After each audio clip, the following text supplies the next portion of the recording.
Gaafiin kiyya akka amantii Islaamaatti dubartiin uffata qaama isii haguuguuffachuu qabdi jedhama.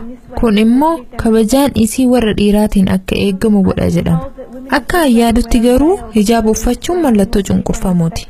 Sababni isaa qalbii dhiiraa eeguuf jecha maaliif qaama isaanii dhoysuun barbaachise? Kanaafuu dubartoota haala kanaan uffata akka uffatan dirqamsiisuun maaliif barbaachise? Dhimma kanarratti yaada nuu kennuu dandeessaa?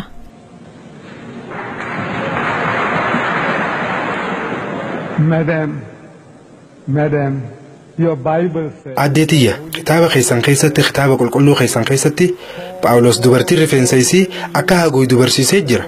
Dubartiin rifeensa isii haguugu jette ammoo akka ifirraa haaddu ajaje. Dubbii tana kitaaba keessaniitu jee.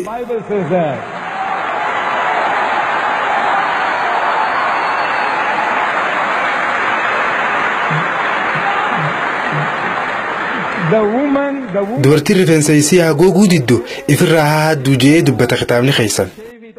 Dabalataan kitaabni keessan kun dubartiin bataskaana keessatti afaan ifiitiin sagalee ol kaastee akka hin dubbanne dhorka. Garuu warri bataskaana keessaa dubbii tanatti amanan. Dubbii tana waan itti hojjechaa jirreef dubartoonni Ameerikaa magaalaa Niiwuyoorkii keessatti nagaan bahanii galuu dadhabanii jiran. Faransaay keessattis dubartiin nagaan jiraachuu hin dandeenye. Guyyaa adiidhaan dubartoonni karaa irratti gudeedamaa jiru. Namni karaa deemus laalaatuma bira dabra. Mucayyoon gudeedamaa jirtu isaan garuu if bashannansiisaa jiran jechaa bira kutan. Akkasitti huccuu qaama kee dirree baastu uffattee deemuun kee kun akka waan nama biraa ifitti yaamaa jirtuuti. Manoksee dubartii kaatoolikii namni irra deddeebi'ee ijaan laalu hin jiru. Takkittume ijaan laalanii dhiisan. Osoo haati isaa Maryamuu alayhi salaamii dhufte namni irra deddeebi'ee laaluu hin jiru. Garuu dubartoonni teessan tan huccuu haphii qaama mul'isu. Kofoo jiinsii qaama hudhee qabu. Gurdii tafa cufa mul'isuu fi paantii qofa uffattee karaarra gudeemtu dargaggeessaa miti jaarsuma akka xiyyaa kana goggoysitee hambisti. It's attracting even an old man like me. I tell you that. Dubartoota uffata akkana uffatanii karaarra deeman osoo arge dhugaan isinitti hima. Keessi xiyya ni guggubata. Akkaataa uumama dhiiraati. Rabbiin haala kanaaniin uume. Wanti ilmi namaa dachii tanarratti hedduu jaalatu dubartiidha. Ragaa kanaa quraanni akkana ja'a. Zuyyina linnaasi hubbu shahawaati minan nisaa'i. Laala sitti tokkoffaan minan nisaa'i je dubartiidha. Itti aansee wal baniina ilmaani. Osoo ilmaan 11 qabaadhee garee tuuta kubbaa miilaa tokko hundeessee natti tola. It makes me feel proud. وانا كان قباچون هدو نما بونسا. صدفان والقناطير المقنطرة من الذهب والفضة. قبينيوتا غرغرا ذهب لفا وانتي من ما بربادو هدو تو يبسمي جرا. تقفارت خنيف سمي مو دوبرتيدا. Number 1, women. The Quran says the thing that allures man most on this earthly existence is woman. وان كان سنتيمون وان برباچ سوميتي. بيتي ساوث افريكا مغالا دربان كيستي haasoo xiyya kanaanin goolaba dhaabbata tiraakotaa yookiin makiinaa fe'inaa gurguddaa tana dura hojjeta yookiin sakandaandiin itti gurguramuutu jira. Garuu beeksisa makiinaa gurguruuf qopheessan kanarra kan jirtu dubartii bikinii uffattee dhaabbattu. Osumaan achi dhaabbachaa jiruun nama gara biyya lixaatii dhufe tokko arge. Silaa dhaabbata kana keessatti makiinaatu gurgurama.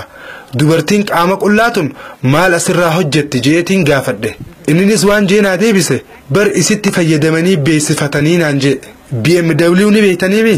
Isin keessa warri ala kana BMW dhaabee jiruunatti hin fakkaatu. BMW makiinaa motoraati. Haala isiitiinis Mercedes Benz irraa akka wayyaa'u godhamee tolfame animeeshaa tana bituudhaaf miti kaniin magaalaa bu'eef. Garuu gaaf tokko gaazexaa tokko irratti beeksisa kana arge. Beeksisa makiinaa BMW tana bira dubartii kanarmaan qabatanii fi paantii qofa uffatteetu cinaa jira. Dubartiin tun makiinaa tana dura dhaabbattee jirti. Beeksisni jalatti barreeffamee jiru ammoo meeshaa tana amuma oofaati ilaalaa ja'a.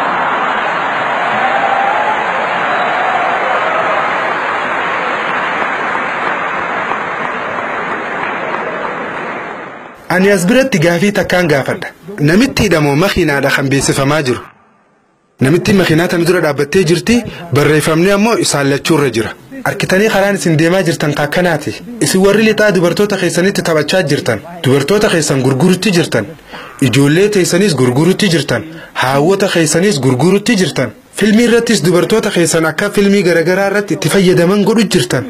takkaa dubartii gudiidamu jirtu fakkaattu faa mul'istaniiti isiin urjii addunyaati jettan isiin beekamtuudha jettan filmii irratti dubartoonni keessan dhiira biraa wajjin akka waa wal qunnamtii saalaa godhaa jiranitti yoo waraabanii mul'isanillee ustaniitumatti ilaaltan haalli kun hedduu nama gaddisiisa hedduu alhamdulillahi rabbiif galannee haa gahu nuti musliimoonni hanga ammaa dhukkuba akkanaatti hin seenne waan akkanaarraa fagaachuuf carraaqqii godhaa jirra isin warri lixaa haalli amma itti jirtan kun haalaa fi aadaa teessani nuti dirqamaan isin dhorkuu hin dandeenyu na dhagee mucattii tiyya ibiddaan taphachuutti jirta isa kanaaf ammoo miindaa isaa argachuuf teessa shakkii takkaan maletti waan harka keetiin daleede ni argatta